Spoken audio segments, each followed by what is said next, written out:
नमस्ते दोस्तों, कैसे हैं आप सभी लोग? So finally congratulation to all of us. I know 2 दिन लेट हूँ। लेकिन एक्चुअली सैटरडे को दिन भर काउंटिंग ही चल रही थी, तो मुझे लगा कि सैटरडे को क्या वीडियो बनाना, और कल थोड़ा मैं व्यस्त हो गई तो मैं आज बना रही हूँ। But finally congratulation, BJP Maharashtra में जीत गई है। एक्चुअली सच बताऊँ तो मुझे उम्मीद नहीं थी। मुझे लगा था महाराष्ट्र में, मुझे उम्मीद थी कि शायद बन जाएगी सरकार, बट रो धो के बनेगी। बट झारखंड वॉज लाइक अ ज़रूर बनेगी सरकार, वॉज काइंड ऑफ कंफर्मेशन था मुझे भी। हाँ, I don't know why, like इतना अनप्रिडिक्टेबल हुआ है इस बार इलेक्शन रिजल्ट फिर से।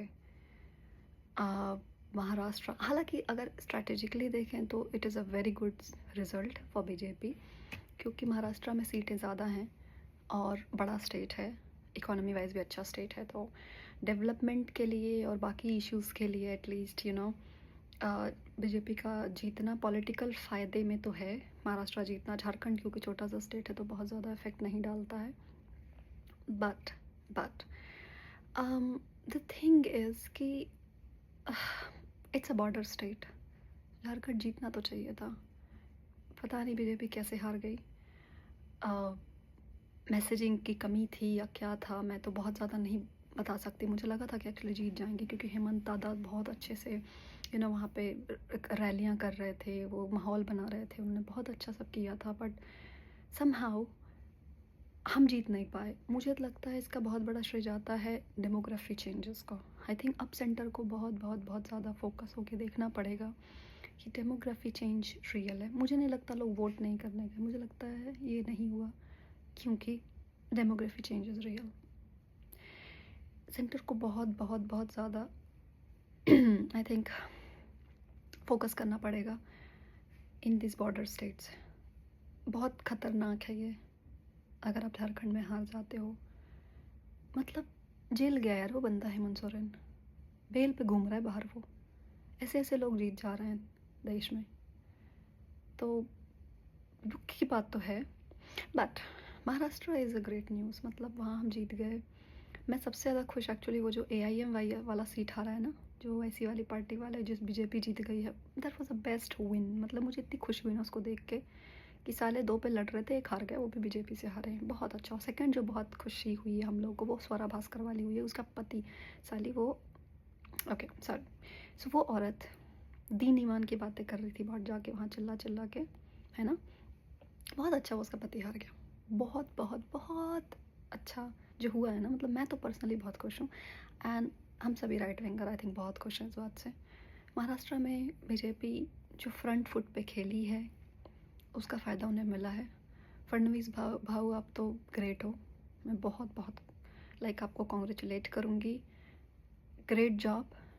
पवन कल्याण, होल बीजेपी पार्टी, सारे कार्यकर्ता, ग्रेट जॉब। बस अब वो मतलब अब आप लोग के पास ज़्यादा मेजोरिटी आ गई है राज्यसभा में। आई बिलीव कि अब जाके आप लोग वक्फ बोर्ड, जो वक्फ अमेंडमेंट बिल लेके आए थे, उसको पास करेंगे। अमित शाह जी प्लीज़, अब मतलब मोदी जी आके रैली में भाषण ना दें, कृपया आप कर ही दीजिए उसको, कुछ तो करिए यार महाराज, कुछ तो करिए। वक्फ अमेंडमेंट बिल को आप पास करिए, उसको मेरे हिसाब से तो स्क्रैप होना चाहिए, बट एटलीस्ट कोई तो स्टेप लीजिए यार। अब तो आप मेजोरिटी में है। जब वो साली कांग्रेस जाते जाते 2013 में प्राइम प्रॉपर्टी दिल्ली के दे के चली गई, जब उनके पास मेजोरिटी की सरकार नहीं थी, जब वो 2013 में ऐसा कर सकते हैं, तो आपकी तो फिर भी मेजोरिटी की सरकार है। आप अब इस बिल को हटाइए। एक देश में दो सरकारें चल रही हैं, वक्फ वालों की अपने सरकार चल रहे हैं, अब देखेंगे तो पैरेलल गवर्नमेंट रन कर रहे हैं। वो कैसे अलाउड हो सकता है किसी भी सिविलाइज्ड कंट्री में ये। मैं आप लोगों से रिक्वेस्ट करूँगी बीजेपी वालों, कृपया कृपया स्क्रैप करें इस बिल को, बिल पास करके उनकी पावर तो कम से कम हटाएं। मतलब उंगली रख दे रहे हैं ये हमारा है और वो उनका हो जा रहा है। कर्नाटका में रैली चल रही है, केरला में रैली चल रही है इस बिल के अगेंस्ट, कि भाई ज़मीनें हड़पी जा रही हैं। और मुझे लगता है कि वो सारी ज़मीनें वापस, वक्फ यूज टू स्क्रैप होना ही चाहिए। मतलब क्या है ये, कागज़ नहीं दिखा पा रहे हैं वो लोग, और ये लोग इस तरीके की हरकतें कर रहे हैं। अब see the thing is, future plan क्या हो सकता है? अगर आप इस तरीके से ज़मीनें हथिया रहे हैं तो फ्यूचर प्लान तो यही है ना कि आप फिर से देश की डिमांड करेंगे, यही तो कहेंगे ना कि अब हम ज़्यादा हो गए मेजोरिटी में, हमारे साथ अब हमारा देश होना चाहिए। और हमें हमारे पास it's not a history, reality है, लिविंग स्टेट्स जिंदा हैं। कश्मीर उठा के देख लो, जहाँ जहाँ ये मेजोरिटी में ज़्यादा होते हैं ये लोग दूसरों को जीने नहीं देते हैं। झारखंड में वो आया था, वो कुआं तक नहीं दे रहे हैं। वो इतना सैड वीडियो था जिसमें वो बेचारे बूढ़े अंकल रो रहे थे, कह रहे थे कि हमें कुइयाँ नहीं दे रहा है क्योंकि ये लोग हिंदू हैं, हम इनको कुइयाँ नहीं देंगे, कुआं नहीं देंगे, मतलब वेल नहीं देंगे। ये लोग जहाँ भी मेजोरिटी में आते हैं वहाँ पे ये लोग दूसरों को जीने नहीं देते हैं। और जब ये माइनॉरिटी में होते हैं तब पत्थर फेंकते हैं लोगों पे, पत्थर फेंके जा रहे हैं, मतलब पुलिस पे पत्थर फेंक रहे हैं, जनरल पब्लिक पे पत्थर फेंक रहे हैं, सब पे चल रहा है। और अगर इनको उसी का रिटेलिएशन दे दो तो ये फिर विक्टिम कार्ड खेल के चिल्ला रहे होते हैं।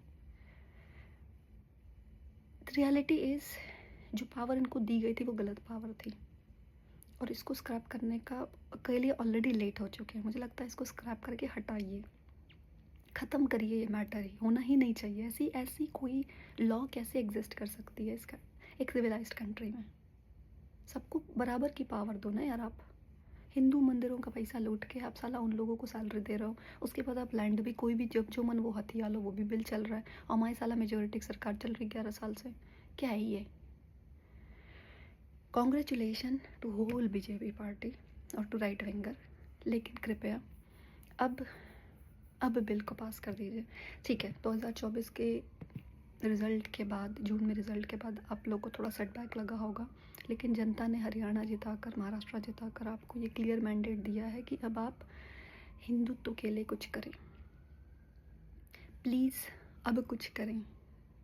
आपको हिंदुत्व की राजनीति करनी पड़ेगी, यही रास्ता सही है आप लोगों के लिए। आप देखिए चल रहे हैं राइट पाथ पे बीजेपी वालों, तो आप लोग को जनता आशीर्वाद दे रही है। अपने पाथ से भटकिए मत, ये सर्वधर्म वड़ा पाव बेचना बंद करिए। आप पहले अपने हिंदुओं के बारे में सोचिए, प्लीज़। आप उनका भी सोचिए, लेकिन जो सही है, लोगों का लाइन काट के मत मदद करिए। सब देश की जनता है, सबको बराबर का प्यार दीजिए प्लीज़। लेकिन ये वक्फ जैसा जो अनकॉन्स्टिट्यूशनल पैथेटिक लॉ एग्जिस्ट करता है हमारी कंट्री में, it has to go, that's all. Again I would say congratulation. मिलते हैं मेरे नेक्स्ट वीडियो में। थैंक यू, नमस्कार।